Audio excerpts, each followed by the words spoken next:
तुमच्याकडे असे पांढरे बटाणे आहेत का? नसतील तर त्यांनी आजच बाजारातून घेऊन या आणि ज्यांच्याकडे आहेत त्यांनी लगेच तयारीला लागा. रात्रभर वाटाणे आपल्याला भिजवून घ्यायचे आणि दुसऱ्या दिवशी कुकरला 2 बटाट्यासोबत त्याला मस्त शिजवून घ्यायचं आहे.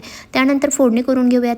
फोडणीसाठी थोडीशी अद्रक, हिरवी मिरची आणि लसणाला आपल्याला थोडंसं परतून घ्यायचं तेलामध्ये 1 चमचा आणि त्यामध्ये थोडंसं हिंग, लाल तिखट, हळद टाकून परतून घ्यायचं.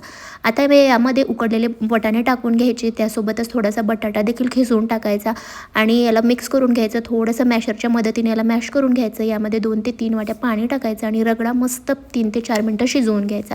आता पॅटीस बनवूयात. पॅटीससाठी उकडलेल्या बटाट्यांना मॅश करून घ्यायचं. त्यामध्ये 1 वाटी पोहा टाकायचा भिजवलेला, काही सुखे मसाले टाकायचे आणि याला व्यवस्थित मिक्स करून घ्यायचं. आता या ठिकाणी मी पोहा वापरलेला आहे. तुम्ही हवं तर ब्रेड क्रम्स वापरू शकता किंवा कॉर्नफ्लॉवर देखील वापरू शकता.